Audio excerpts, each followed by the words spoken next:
Attention! Here is something big banks don't want you to know about your IRA or 401k. You can store your retirement savings where you can actually see, touch, and hold it in your hands. With a Paradigm Gold or Silver IRA, you can transfer a portion of your savings to physical gold and silver coin and store them where you can see them. The stock market is close to its all-time high, and your retirement might be at risk again. But you can trust Paradigm Gold Group to help.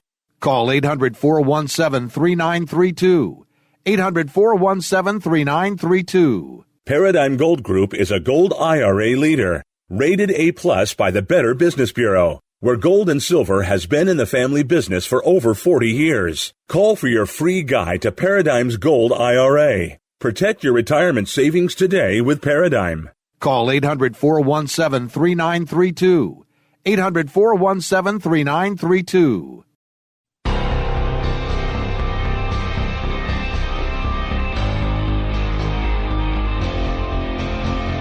The Turnpike Sports Book Report. The Turnpike Sports Book Report is brought to you by BorgataSports.com. Your favorite casino is now your favorite sportsbook. Available anywhere in New Jersey, BorgataSports.com. Sign up at BorgataSports.com using our promo code PIKE, that's P-I-K-E. Make your first wager of $20 or more and you'll get $100 in free bets.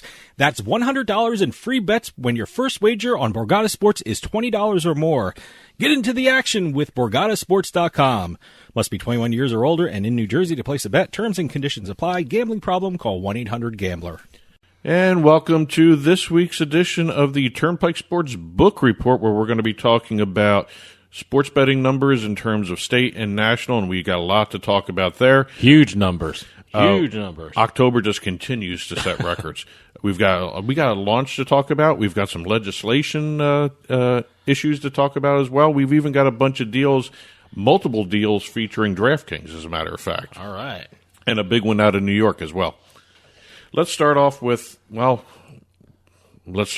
Jersey.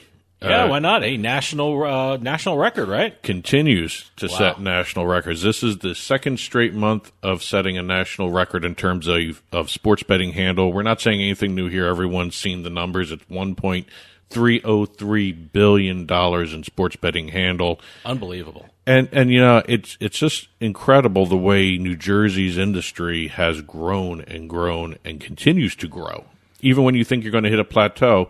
And again, it's a matter of a whole bunch of different circumstances coming together to help New Jersey set these numbers. I mean, you're talking October had, 5 weeks? Yeah.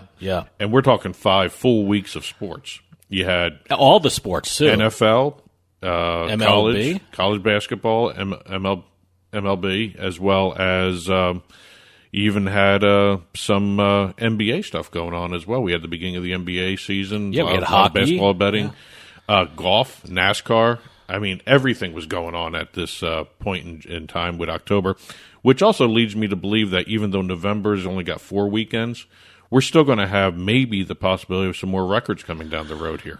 Yeah, well, for me, October is always the big month because, like you said, the most amount of sports are being played. November, there's no baseball anymore, so I'm not sure how that's going to affect the numbers in the long run. But no, unbelievable. Also, I'm very curious when I see New Jersey's numbers. I keep thinking, how will New York's mobile sports betting numbers affect New Jersey when New York finally gets their act together and starts doing the mobile sports betting? I'm very curious. We didn't get the numbers of how much of that $1.303 billion were from New York citizens coming over to the border and placing bets online.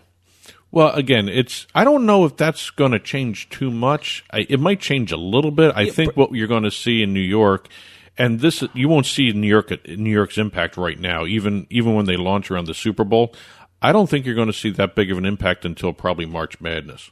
Yeah, that's going to be the big test. If New York starts their mobile sports betting in maybe late January, early February, I think that's the target date for everyone. The target date right now is Super Bowl. Who knows? They may actually launch it earlier. I don't know. I mean, the way some of these states have been launching their sports betting, like I told you last week, Louisiana launched in a flash. They had set the November 1st date, and they had launched one October 31st on Halloween. Well, look, I mean, there's no reason why states can't really jump into the sports betting market right away.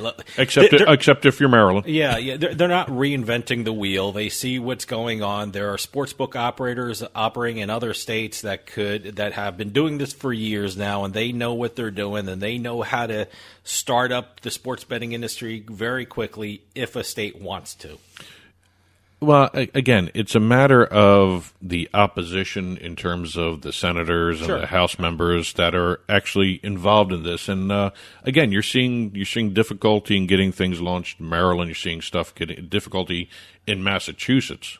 I don't know what the hell's going on. For God's sake, I don't know what's going on with Massachusetts. But again, there's a whole bunch of different attitudes towards gambling in this different states. But going back to where New Jersey is. $1.303 billion national handle, second consecutive national handle record.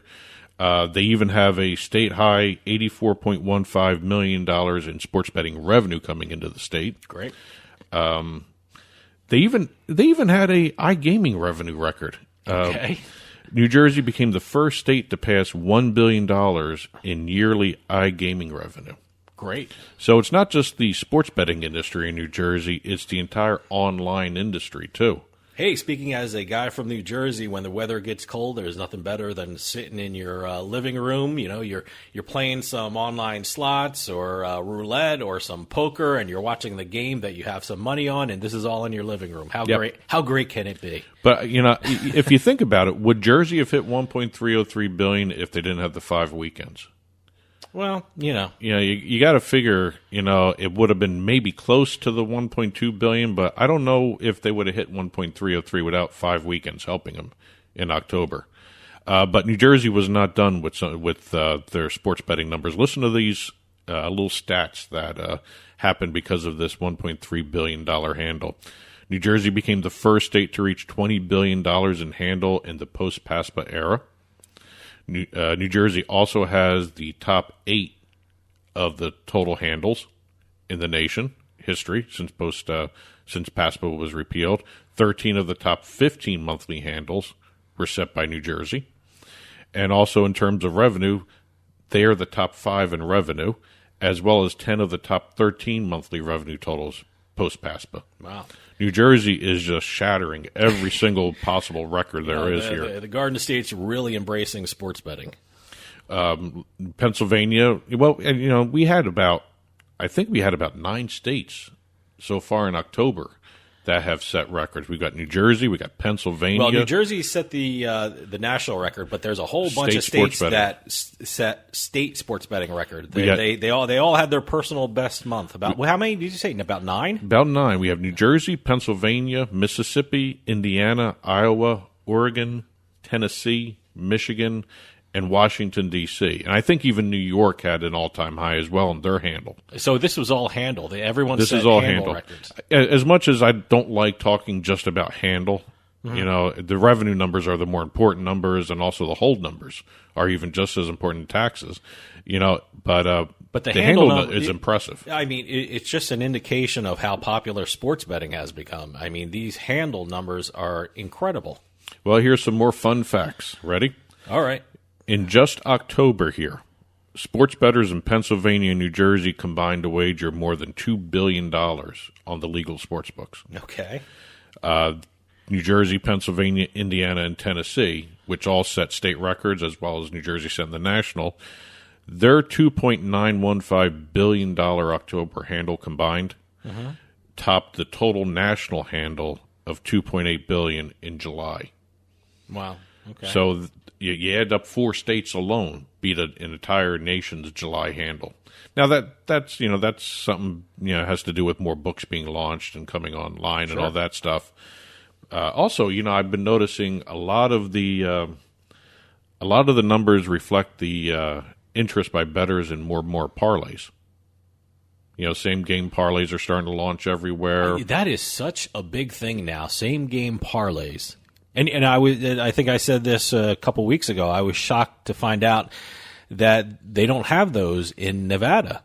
I mean, I guess it's a big thing here in New Jersey. I guess it's a big thing in Pennsylvania, but there are a few states still that do not allow same game parlays. So it's a feature that seems to attract a lot of attention. I guess it's something new. I enjoy it. I mean, I actually win some good money with same-game parlays. That's why I was surprised as certain states don't have them. Well, as more and more Maybe states... I shouldn't be surprised. Maybe certain states don't want bettors to win that much money, But no, but I enjoy same-game parlays. Well, the same-game parlay revenue is a lot greater than the single event sports betting revenue. Sure. And the same game parlays don't hit as often, and also parlays don't hit as often. Well, overall, look, I mean, you recommend try and stay away from the exotic bets like parlays, because what's that old saying? Parlays don't build bankrolls; they build sports books. Yes. So be very wary whether it's several sport parlay or several team parlay or even a single game parlay. The odds are bigger because it's a longer shot of winning. So be wary of parlays. Having said that, I enjoy same game parlays. One last note on New Jersey. With the record sports betting handle in October, New Jersey is set to become the first state to ever accept more than $10 billion in bets in 1 year. Wow. All right. I mean, you're at $8.9 billion, I think, right now for Jersey year to date. So I'm going to go out. It's a given. You got 2 more months here, and I'm going to go out on a limb and say a lot of that, most of that, a great majority of that handle is from online sportsbooks. Am I correct in assuming New that? Jersey's got about 90 to 91% of all their handle coming from online. Okay. Most states are now that way. I mean, if they're not 100% online only, most states are now coming to the dichotomy of 90% online versus 10% retail. Yeah. Or give or take whatever that is. Except for Nevada. Look, there's nothing like betting from your couch. I always say that. Well, again, plus in game bets, you almost need to be on your phone or on your mobile device, because you can't run up to a window or run over to the sports book during the game going on. Those things are instantaneous. Well, again, it's a matter of the state. I mean, Nevada still has their in-person registration in effect. Yeah. As a matter of fact, Nevada Gaming Control Board has been considering a petition from Sightline Payments to do remote registration for the cashless wallets in Nevada. Well, that's going to be a big thing. If people don't like online accounts for casinos, you might want to change your tune, because there's going to be a lot of casinos that have a cashless gaming floor. There's 2 in Pennsylvania, 1 in Ohio. The Resorts World Las Vegas has a cashless gaming floor. So get used to dealing with casinos online. Well, again, it's a matter of, if the casino floor goes cashless, you need these digital wallets, basically, is what they're called. But again, this is different than what is going on in their sports betting industry, because Nevada has still not considered changing that remote registration. Even though Sightline wants the remote registration for this digital wallet stuff, they're not, the gaming board is not considering that other rule, because, in their words, and it's as simple as this, no one's raised a petition to change that yet. They're not going to touch the in-person registration requirement for the online sports books. So it'll be kind of fun to see exactly whether or not somebody actually makes that petition to get that changed. But right now, you're looking at remote registration being considered for digital wallets only. Okay. Which doesn't make sense to me. If you're going to do remote registration for a digital wallet, how can you not do remote registration for an online sports book? That's got to come at some point, especially in Nevada. I know they want people in the casinos. Yeah, they want people walking through the doors. But, we'll see what happens. Going over to the East Coast here, we had a retail sportsbook launch. Yes. Foxwoods. Foxwoods opened the permanent DraftKings retail sportsbook. They opened it on November 13th, as a matter of fact. I believe we were driving through Connecticut when Foxwoods opened. And interesting, driving through Connecticut, you're seeing a lot more billboards regarding sports betting, which is great. You're seeing a ton. A ton. And it's kind of interesting, because I didn't see anything. Once you hit the Massachusetts-Connecticut line, did you see any kind of billboards for getting people into Connecticut for those books? I would have thought you'd at least put some money into Massachusetts to get some of those people over the border. Maybe they're it's a long border, so where we cross over, who knows where? They didn't have a lot of them, but I'm not saying there aren't any, because there might be some closer to where the casinos are. But I can't wait to check out DraftKings at Foxwoods. So this is their permanent thing. This isn't like a temporary thing until they have their one. Nope, built. because this is a 2-story sports book. Okay. Now I don't know exactly what that means, a 2-story sports book, but according to the description in the release, it's a 12,000 plus square foot sports book, which is huge. Yeah, big. Betting windows, kiosks, wall-to-wall televisions, including a 50 by 30 foot screen. Wow, boy. They're going to have VIP rooms. They've got 2 full bars and a full restaurant inside the sports book. Well, we definitely have to check it out. I have to admit, when you're talking with some of these casinos, some of them go over and above the call of duty just to put something really nice together. Oh, yeah, no. I mean, I still think the one in, I guess it's Bally's now, is still the nicest one in Atlantic City, that big stadium-style seating. Sure. That is one of the nicest, if not the nicest, in Atlantic City. This actually might be the nicest in New England. Well, I'm going to reserve judgment until I actually visit it. So I haven't even seen pictures of it. So, okay, going by the description, this might be the nicest in New England. The description looks great. It sounds great, but like I said, I'll check it out. Now, we just talked a little legislation in Nevada. We're going to go down south to Arkansas. Arkansas is doing some interesting things. The Arkansas regulators have advanced rules to start having the mobile sports betting industry get started. So they are just retail only, right? They're retail only right now. And by the way, they are one of the states that broke a state record for they had an all-time best handle for themselves. They're another state record So they had setter. a very good October as well. Well, what they're doing here is they're retail only like Mississippi. And what they want to do is they want to start looking at a launch of the online sports betting industry possibly by the Super Bowl. Okay. The one thing that stands out here is the fact that if they actually do get mobile sports betting, they're the first southern state to have both retail and online sports betting. Retail and mobile, I should say. Huh. Wow. You sit there and think about it. Mississippi is the only one with retail. All right. What's Florida right now? Florida right now is retail, and there is online with Hard Rock Digital, but that may stop depending on whether or not that ruling comes down. Well, I consider and by the Florida, time we're taping this, we may have the ruling in hand. We'll know better. I consider Florida a southern state, so technically, would they be the first southern state to... Technically, I guess so. Yeah. But if you think about it, Arkansas would have both running up. Maybe it's a matter of looking at a more open market than just one market. In Florida, it's one online sports book. Yeah. But Arkansas could be the first of the southern states, Tennessee, Virginia, to have multi-state to have operators. a full complement. Okay. Full complement, both retail and online. All right. So it'll be kind of fun to watch that. Again, we don't know what's going to happen with Florida. Like I told you, we're taping this a little earlier than usual. Florida may have a decision any time, really. They're supposed to have it on Monday about whether or not the online industry could continue. Well, they've made it through in another week. Yeah, looks so like. We'll, who knows? Probably as soon as I hit pause at the end of this recording session. As soon as this podcast is released, yes, it'll be dated. So we'll just have to wait and see exactly what's going on with that. Let's talk some deals because we had a bunch of them, and we're going to start with Sportradar. I know we have a bunch of DraftKings deals. We have a Caesars deal.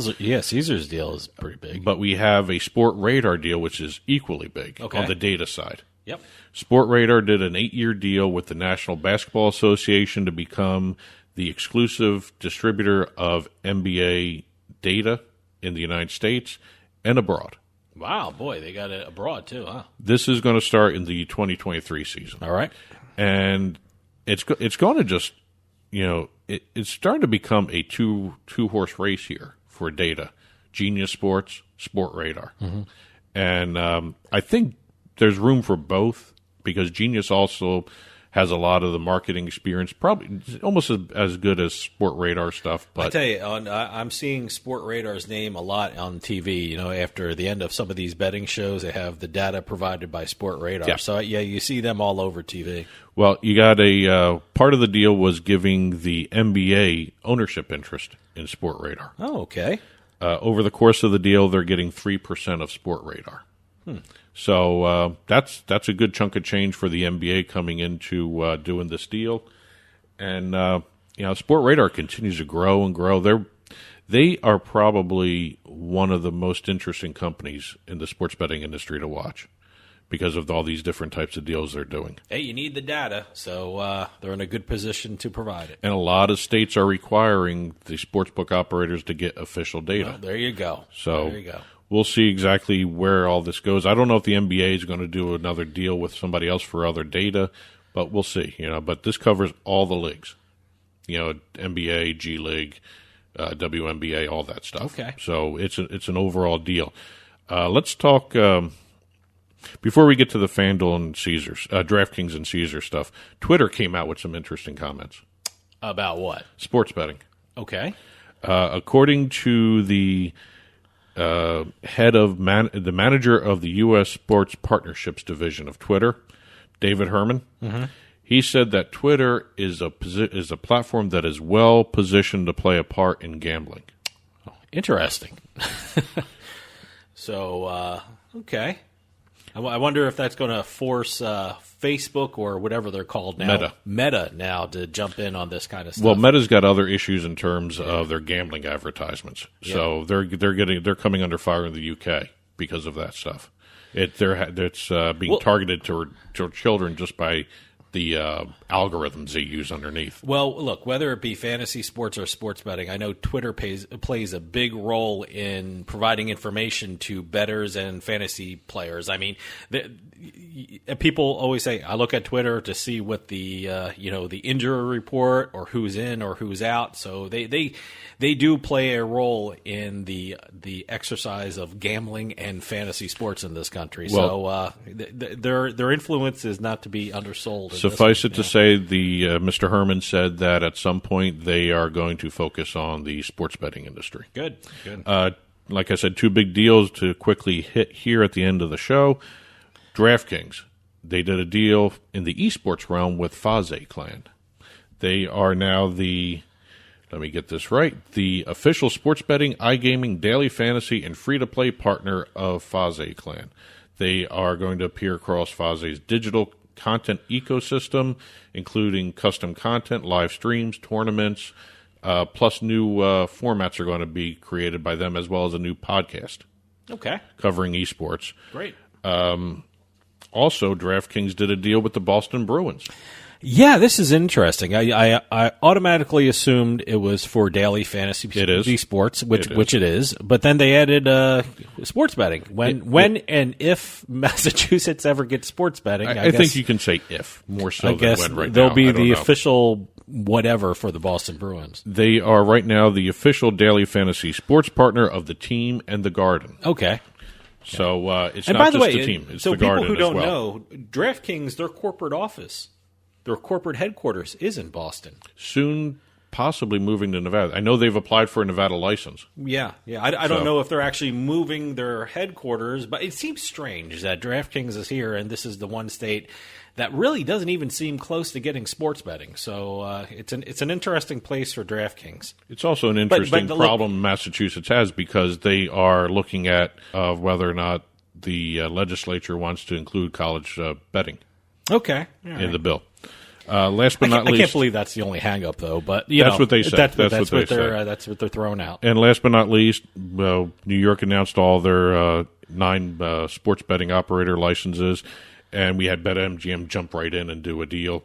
Now we have Caesars doing a deal with Madison Square Garden Entertainment.